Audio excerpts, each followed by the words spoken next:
RFI is a topic that is hot at the moment. I just came from a panel where a number of industry leaders discussed it. It is an issue. Our customers demand and expect us to take action, and do better at it. But as with any of the issues that we have in industry, sometimes it's taking a little bit out of proportion. Two important topics that I would like to start by mentioning. One is that, by and large, the industry is very quick to deal with issues of interference. We just had the statistic that 76% of the interference cases that we see across the main operators like Inmarsat, Intelsat, SES, Eutelsat are dealt within 15 minutes. Of course, there are the high-profile cases of what we call institutional interference, where for a variety of reasons, institutional players attempt to interfere with satellite communication services due to events that are happening, political events. And those are high-profile and are a little bit more difficult to deal with. But as an industry, I think we are making good progress in tackling those, in addressing those both technically, by helping the user, by moving the user to another frequency band, by taking mitigation measures, and institutionally by raising the concerns and having a framework that addresses these cases of interference. Along the same lines as RF interference, our customers want cybersecurity. They want us to take proactive measures. They want us to invest in our networks as an industry and make them as resilient as possible. It's not possible to be perfect on cybersecurity. And the trick is to invest as much as possible and have in place all sensible precautions that you can have to have a secure network that our customers trust. I think Inmarsat is doing well on that. We, as every other major operator, we have been the subject of advanced persistent threats, viruses. We have been, if you wish, attacked. It's part of the business. You cannot pretend it does not happen. And I think over the years we have been getting increasingly better at dealing with it.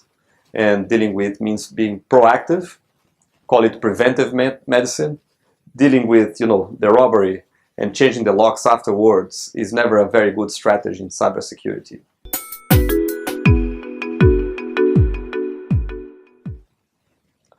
We have very good contacts with institutional players and across various governments that help us monitor and evaluate our networks. We do regular penetration testing on our networks.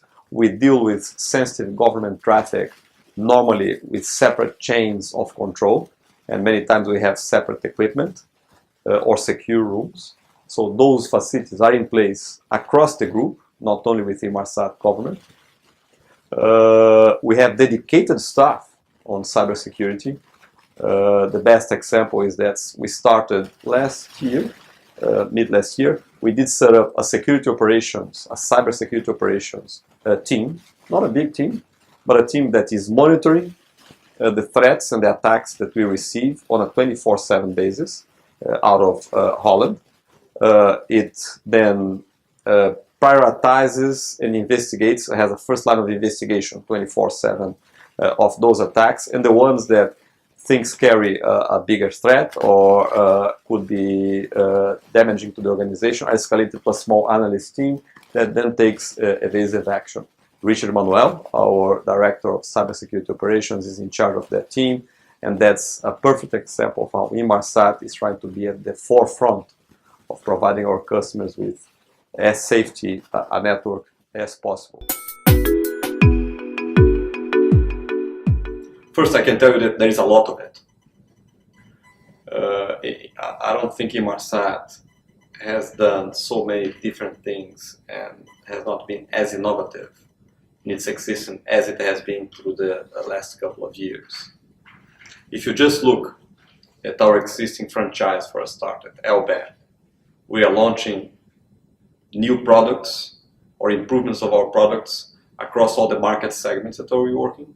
I'm not going to list them all, but you have things like iSat Phone Pro, Low Profile BGAN, HDR, and a number of others. We are reaching out and trying to expand our market segments, and in certain cases we are repurposing our L-band and preparing the L-band for the future, where we are going to use the good characteristics, the excellent characteristics of L-band, where it is strongest, where it plays to the benefit of our users.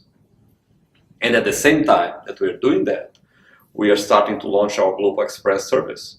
The Inmarsat 5F1 satellite was launched on the 8th of December.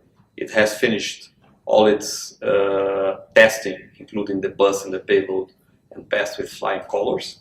We are now starting to do alpha testing and soon beta testing.